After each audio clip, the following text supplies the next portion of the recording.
Hello, everyone. This is Execute with Joe Leun. That's me. This is a podcast where we're going to help you stop floating towards your goals and start executing towards them. Um, I'm going to be interviewing guests on some episodes. We'll talk about how they got from point A to point B and their struggles along the way. And they're going to give us tips to help apply them to our own lives and help us improve our own lives. On top of that, I'm also going to be doing individual episodes where I'll kind of just talk about a specific topic, whatever's top of mind for me, and just kind of um, rant about it for a little bit. Um, so without further ado, I just want to get into it. This is something that is a little just fresh to me right now. Um, so stop pushing off taking your financial journey seriously.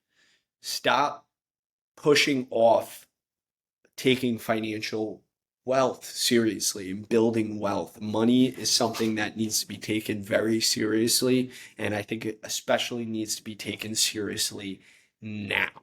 Um, Regardless of what age you are, regardless of whatever situation you're in. Here's why. And here's why I take my money extremely seriously, and my financial journey very seriously.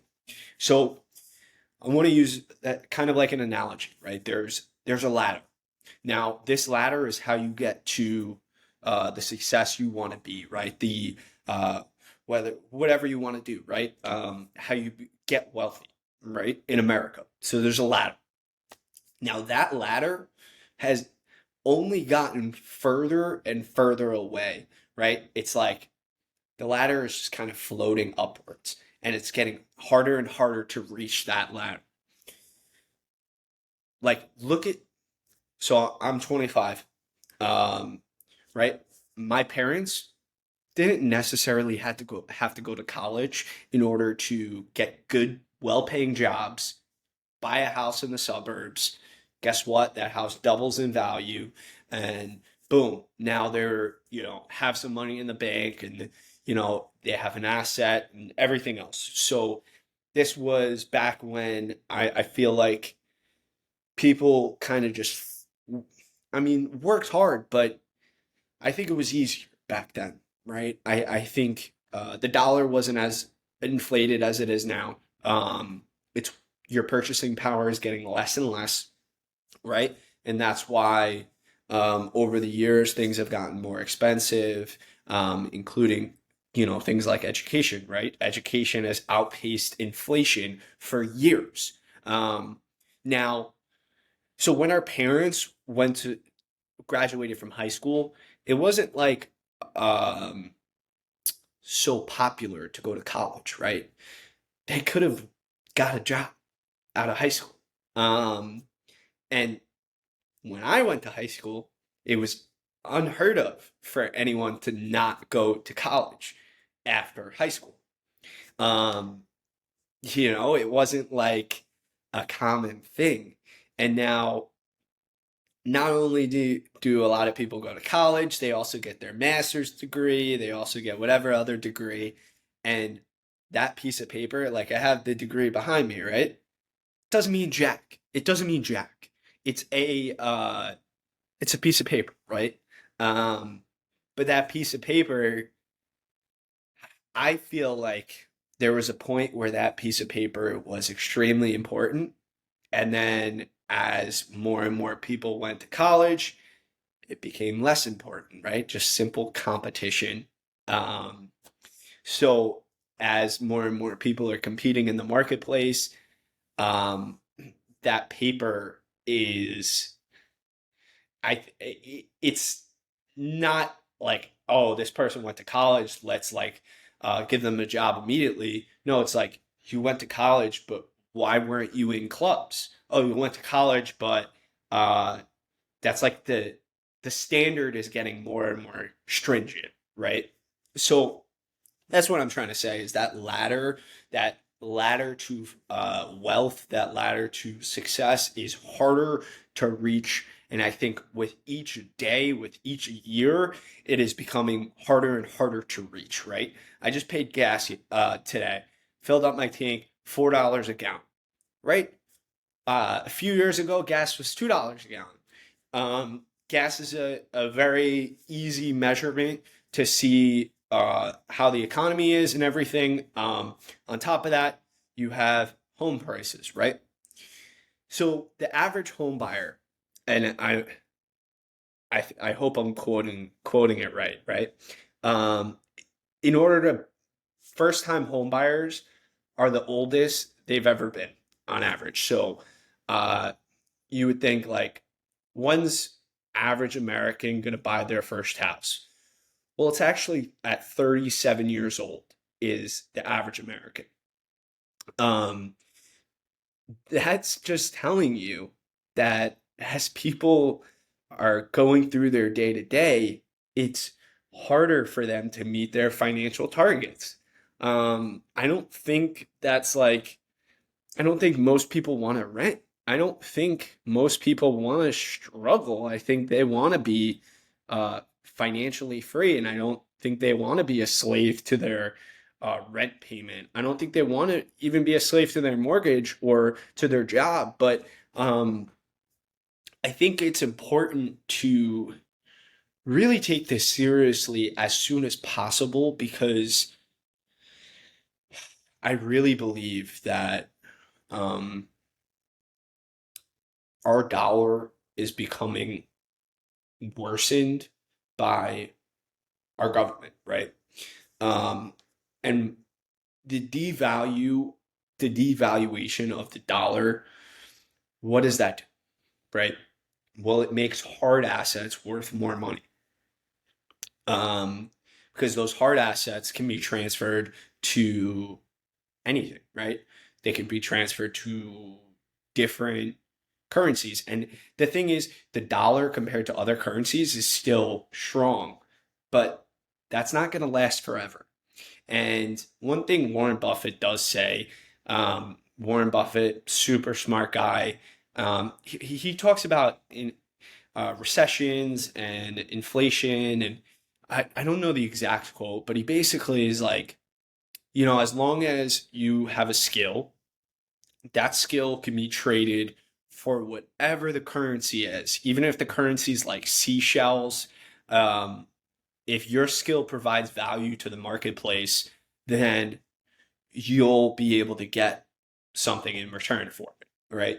So that's when I think of that and I think of what's going on in our economy is like, that's why I want to buy as much freaking real estate as possible because at the end of the day, people still need a place to live. And real estate is only going up in value. We can look at 20 years ago versus now. It's like, yeah, in the short term, houses might go down, but hey, guess what? They're not making any more land. So when they're not making any more land and it costs too much money to build these houses, and it's way cheaper to buy them and fix them up, well, as long as you're below that replacement cost, it's like prices have to go up, right? And that's like a very basic view of it. But here's the thing, right? If I buy a house, I'm in Binghamton, New York. I buy houses anywhere from like 50,000 to 200,000. That's kind of the typical price range for these small multifamily properties. And if I'm buying a house that's worth, say, 100,000, I put 50 in and say it's worth, 200, whatever it is. Um, in order for someone to build that house next door, it's going to be in the 300s, right? It, they have to spend more money. Materials have gone up, labor prices have gone up. So they have to spend a lot more money than me. So with that being said, it's like, well, prices have to go up. They have to. They have to. Um, More and more people need places to live on a yearly basis, right? We have a growing population. More people are moving to America, so we need more housing. Housing's a crisis in America, and that's why I firmly believe that people need to get out of renting as fast as possible. What I do is I live in one unit and I rent the other unit out to kind of keep my costs minimal. The property I'm at now, I have to pay maybe $100 and like $100 on my mortgage and my utility bill. So, whatever the utility bill plus $100 is, it's not the end of the world. Um, it's cheaper than renting, I'll tell you that. And then when I want to move out or I buy another house, then I'll move out, rent the whole place out, and the property will be making money, right? And I think that's a reality that most people need to accept and be willing to adjust their lifestyle around. Um, I know people who I've talked to about it's called house hacking, right? I've talked to people about house hacking and they just hate the idea of it. It's not ideal, right? Like you hear your tenants know where you live, your tenants, you have to say hi to them on a regular basis, and they know if you're home, not if you're not home, things like that, and your space isn't as sacred as if you say owned your own house, right? And you owned your own house, and there's no one else living with you, right? Um, but for me, I'm willing to sacrifice that short term kind of lifestyle, a hit to my lifestyle in order to achieve what I really want to achieve, which are those financial goals. Um, and I'm 25 years old, so this is something that I'm willing to do, right? I don't have kids. I'm not, I'm not like really burdening myself too much. Um, just slight inconveniences here and there. Um, so with that being said, I mean, I think that's something that a lot of people can do, house hack in the short term to kind of get the first step, right? And I think that should be a lot of people's first steps. Even if it's you buying a house, renting a room out, renting, putting a kitchen in the garage and renting a garage apartment or a basement apartment. I think it's really, really important um, to keep those living expenses minimal because that gives you the ability to not be a slave to your rent, not be a slave to your mortgage. Um, because now I can go and move and I can go and do it again, right? And now I have a cash flowing asset that makes me money. So, again, to just reiterate, I think it's extremely important for you to take your financial goal seriously now because that ladder is getting further and further away, right? It's, and you should feel it, right? Um, you have people coming out of college with master degrees, not able to find a job for months. Uh, they thought their business degree was going to get them a job, but hey, guess what? They didn't do good enough, and their GPA wasn't good enough, or their SAT score wasn't good enough, or whatever it is. Um, they didn't score. Their resume doesn't look good enough in order to get them that job. It becomes harder and harder. Um, and that trend is only going to go up, right? Cars are getting more expensive, houses are getting more expensive, rent is getting more expensive. So when you have rent getting more expensive and houses getting more expensive, what does that mean, right? God forbid, right? You're you can't get stuck in this rent trap where you're stuck renting because you can't save enough money to put a down payment on a house. And that's like where more and more people are having to live at home because they need to save money in order to either put it into a house or whatever. Um, which I think is something that again, it's a new reality. It's people. Luckily, I was able to stay at home after high school and go to community college, and my living expenses were kept low. Um, Thankfully, right? And a lot of people don't have that luxury. But thankfully, my parents were able to allow me to keep my living expenses basically minimal. So then I was able to save for a down payment. my first house I bought was $70,000. It wasn't in the market I was living in, but I wanted to get the proof of concept down. And I think a lot of people need to be willing to work a little harder. So when I just started, right, I was working Monday through Friday on Long Island. Uh, Friday I would get off. I was working full time, so Friday I would get off, and then drive up to Binghamton, about 4 hours away, and work from Friday night until Sunday, and then go home Sunday night, and then go and do it all over again. Work Monday through Friday, and go back up again Friday, and then head back home Sunday. So that was a consistent thing I was having to do in order to make this project up in Binghamton work, right? And I think a lot of people need to be willing to address those, I guess those mean like those things holding you back. And for me, it was like, yeah, I'm willing to eat shit for a few years in order to get where I want to go. And I'm still in that eating shit phase. I really am. Like I have a few properties now, but I don't think, I'm not enjoying it. Yeah, I'm not enjoying it. I'm doing, I think I enjoy it a lot more than if I'm in an office and if I, was it like in my old role, in a corporate job. Um, I like the flexibility of it and I like when but a lot of times it sucks and I'm okay with that. I've accepted the suck, I'm embracing the suck.